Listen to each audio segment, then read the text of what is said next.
क्या आप लोगों को पता है अकबर की जोधाबाई नाम की कोई भी वाइफ थी ही नहीं? और क्या आप लोगों को यह भी पता है कि अकबर के पास 1000 से भी ज़्यादा चीता थे जो वो शिकार के लिए इस्तेमाल करते थे? और क्या आप लोगों को यह भी पता है कि राजकुमार सेलिम की जन्म का रहस्य और कैसे फतेहपुर सिक्री का जो कंस्ट्रक्शन था वो फेल हो गया और दीन ही इलाही का रिलीजन जो था वो क्यों फेल हुआ?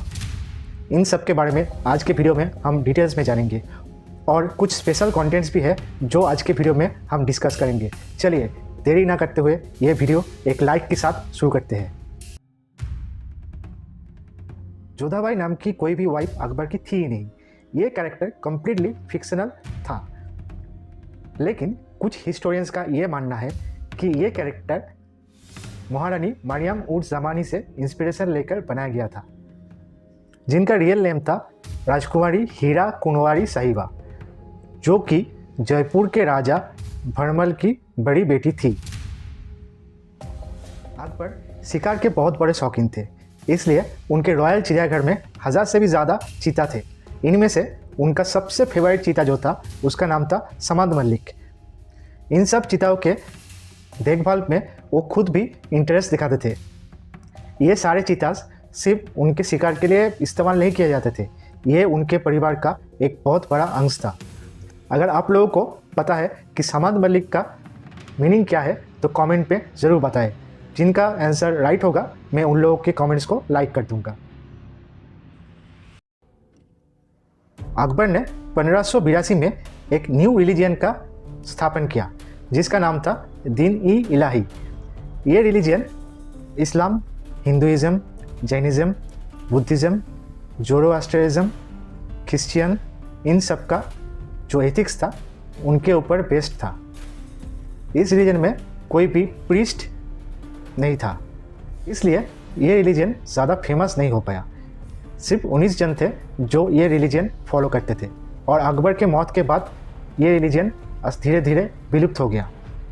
ये रिलीजन पॉपुलर ना होने के कारण ये भी था कि ये सिर्फ एथिक्स के बेस में था और वेल कंस्ट्रक्टेड नहीं था।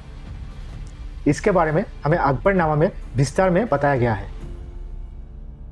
जब अकबर को अपने साम्राज्य का वारिस नहीं मिल रहा था तब उन्होंने फेमस सूफी संत सेलिम चिश्ती से दुआ मांगी।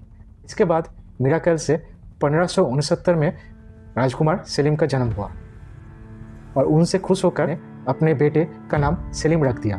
तो फतेहपुर सिक्री में सेलिम चिश्ती को अपना सम्मान देते हुए उन्होंने एक टॉम भी उनके लिए डेडिकेटेड किया।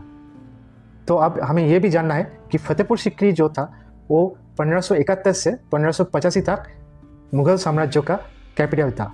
लेकिन बाद में जब अकबर पंजाब के रीजन पे अपना कैंपेन चला रहे थे तब उनको फतेहपुर सिक्री को अबैंडन करना पड़ा और साथ ही साथ कुछ वाटर लीकेज और वाटर सिस्टम का जो प्रॉब्लम था वो फतेहपुर सिक्री में बहुत इंक्रीज़ हो चुका था, इसलिए उन्होंने अपना कैपिटल फतेहपुर सिक्री से ट्रांसफ़र कर लिया।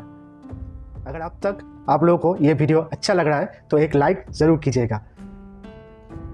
तो अब आते हैं स्पेशल कंटेंट के बारे में जो कि मैंने वीडियो के पहले ही बताया था, और वो स्पेशल कंटेंट है अकबर की सीक्रेट लाइब्रेरी। तो क्या था इस सीक्रेट लाइब्रेरी में? अकबर की इस सीक्रेट लाइब्रेरी में 24,000 से भी ज़्यादा पुरानी किताबों का संग्रह था। उन्होंने बहुत सारे प्राचीन पुस्तकों का उर्दू और फारसी में ट्रांसलेट किया और उनको लाइब्रेरी पे रखते थे, जो उन्हें उनकी दोस्त या फिर उनके नवरत्न का कोई भी मेंबर पाठ कर कर सुनाते थे। इन सब के बारे में हमें अकबरनामा से पता चलता है कि अकबर लिटरेचर के कितने बड़े शौकीन थे।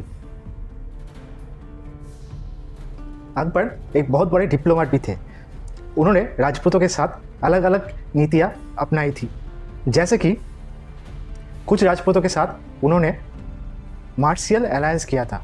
जैसे जयपुर के राजा भीरमल के साथ उन्होंने मार्शियल अलायंस किया था उनकी बड़ी बेटी से शादी कर। और राजपूत नोबल्स जैसे कि राजा मान सिंह उनको अपनी एडमिनिस्ट्रेटिव में एक बहुत बड़ा पोस्ट देकर उनके साथ अलायंस किया था। लेकिन सारे राजपूत उनके सामने झुके नहीं थे। जैसे कि महाराणा प्रताप, अकबर के साथ महाराणा प्रताप की राइवलरी बहुत फेमस है। हल्दीघाट का बैटल एक बहुत ही इम्पोर्टेंट हिस्टोरिकल बैटल था। ये सारे बातें हमें अकबरनामा से विस्तार में पता चलता है। अगर आप लोग महाराणा प्रताप और अकबर के जो राइवलरी था वो जानना चाहते हैं तो वीडियो में कमेंट करके ज़रूर बताएं। मैं आप लोगों की डिमांड पे ये वीडियो ज़रूर ले आऊँगा। 1567 और 1568 के बीच में अकबर ने चित्तौड़ का घेराव किया था। इसमें राजपूतों ने बहुत ही बहादुरी से अकबर से लड़ाई की और राजपूत महिलाओं ने जौहर किया था।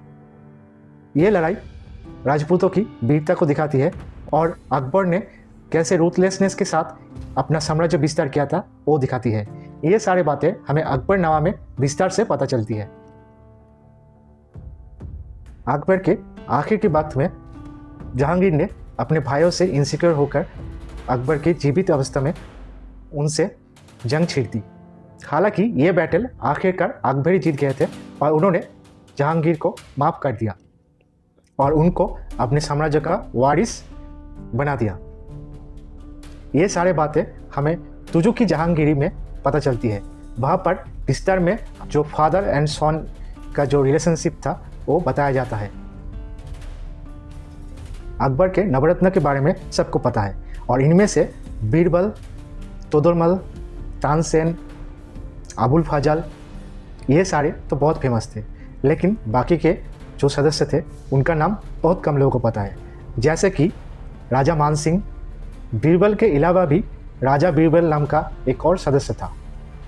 मुल्ला दो पियाजा जो कभी कभी मिथिकल भी कहा जाता है। फाजी जो अबुल फजल के ब्रदर भी थे और एक कवि भी थे। फ़कीर आइज़ुद्दीन। इन सब के बारे में हमें विस्तार में अकबरनामा से पता चलता है। अकबर ने जैन मुनि हीरा विजय सूरी से प्रभावित होकर शाकाहारिता पालन किया था, इसलिए उन्होंने अपने साम्राज्य पे वैसी हत्या भी रोक लगा दिया था। साथ ही साथ अकबर की जो हिंदू बीवियाँ थी वो भी अकबर के जो धर्म के प्रति सहिष्णुता था उसमें बहुत बड़ा कंट्रीब्यूट किया था। इन सब से प्रभावित होकर उन्होंने जो फेमस जिजिया टैक्स था वो भी हटा दिया था। ये सारे बातें हमें अकबरनामा से पता चलती है। अगर आप लोगों को ये वीडियो पसंद आया है तो इस वीडियो को एक लाइक और कमेंट ज़रूर कीजिए। अगर आप लोगों को ऐसे ही और इंटरेस्टिंग वीडियो चाहिए तो चैनल को सब्सक्राइब ज़रूर कीजिए। मिलते हैं अगले वीडियो पे।